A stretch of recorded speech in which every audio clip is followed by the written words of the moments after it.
Hey, sharpen your pencils and get out your calculator. Networking 101.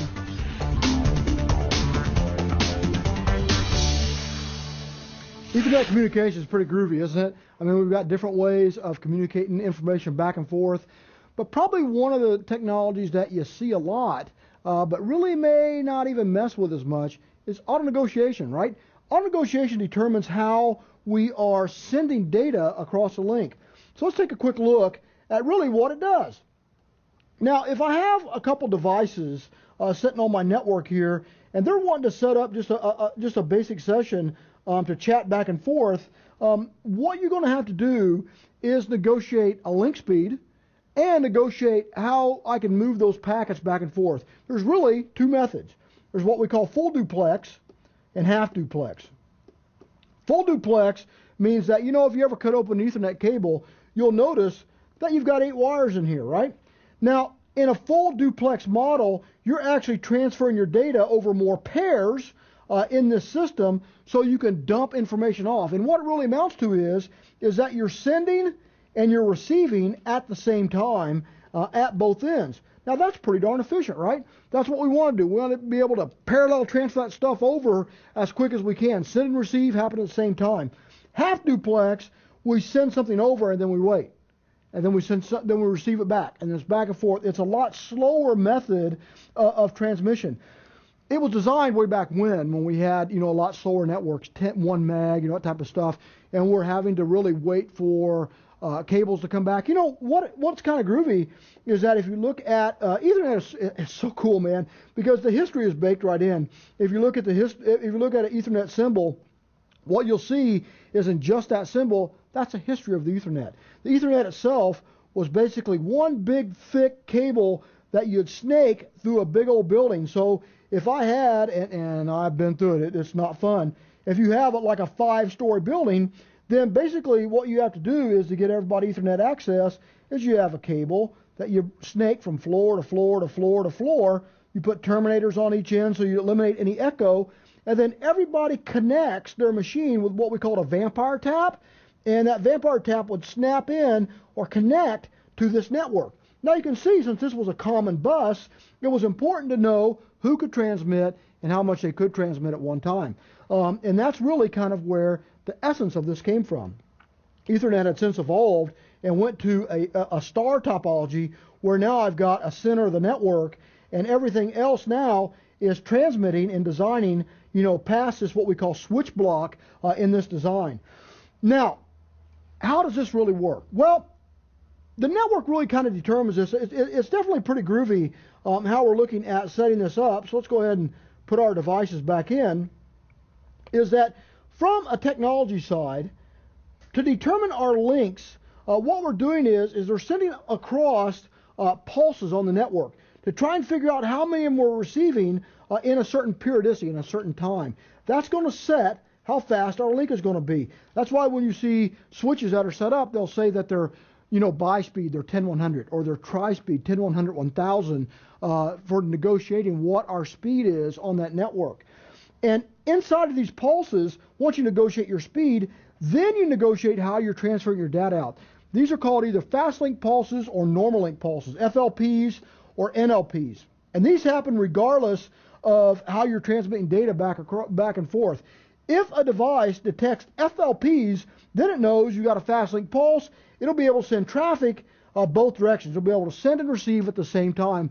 Very efficient format for bringing our data back and forth. If it's got NLPs, then it'll know that it's going to have to wait. It's going to have that hold-off timer as it's sending data back and forth.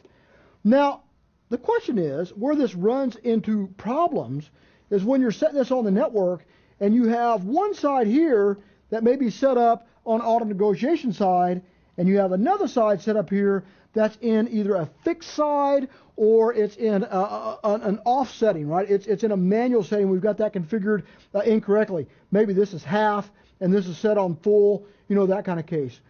What we have is we have a scenario where we start having our packets colliding into each other. We're having our timing gets all messed up so that now we have full duplex that's sending this traffic and it is not waiting. It's sent as soon as it gets a boom, it sends it out. It sends it out. It sends it out. And half duplex is in, I got to change colors so you can see it. Half duplex is in a wait state. It waits for what we call channel clear. And it's saying, okay, do I have a channel clear send, or what we call clear to send? You'll actually see this old telephony term. If it gets clear to send, then it will send its data. And so what you have is half duplex flood, or full duplex flooding this data out. Half duplex waiting. It's good. No, I'm just waiting. I'm waiting. Oh, it's my turn. Okay, I'm going to send it. And then it'll send it right across. And then when you start looking at switch logs and people start complaining, oh, the network is slow. I can't get any data across. I'm getting all these retransmission errors. What's going on? If you look in your logs, you'll see a counter that'll say FCS. And you'll see your FCS error or your FCS rate just skyrocket. It'll go through the roof. And what that means, FCS stands for frame check sequencing errors.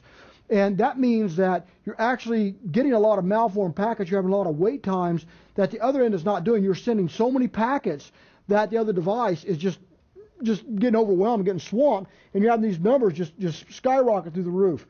The most important thing to remember about auto negotiation, it is a standard, right? We've had this out for years.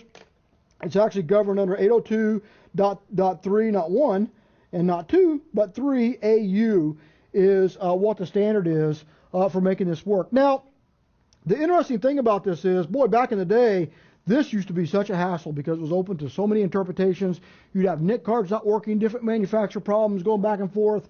But that was back in the day. I haven't seen auto negotiation errors in a very, very, very long time. So most of the time, the correct answer is that when you're setting up auto negotiation, you want auto at both ends.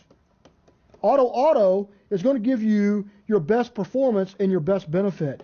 If you have to set it up at the other side and you want to hard set them, we used to do this back in the day, you'd set full, and you'd set these both at both ends so they both agree. I'm going to do 1 gig full duplex at both sides, and now you're going to have an equal transfer at both ways. So you don't have that hold off time, right? You don't have all those FCS errors. Everybody knows how we're communicating back and forth, and everything works really good. Most important thing to remember about auto negotiation is it's automatic. It should be something that is set up by default on all your switches. But kind of what's going on behind the scenes is these cool little fast link pulses are determining what my speed rate, what my duplex rate is, to really make sure that I'm getting that right setting to make sure auto always works. If it doesn't disagree, if I've got auto at one end but not at the other, that's where you're going to start running into tons and tons and tons of problems. So auto negotiation, good stuff. Highly recommended. It's default setting, so it's not really that big of a deal. But if you're looking and you find a lot of FCS errors, first thing you should check out is make sure you go through and see what your duplex settings are at each end and rock with it from there.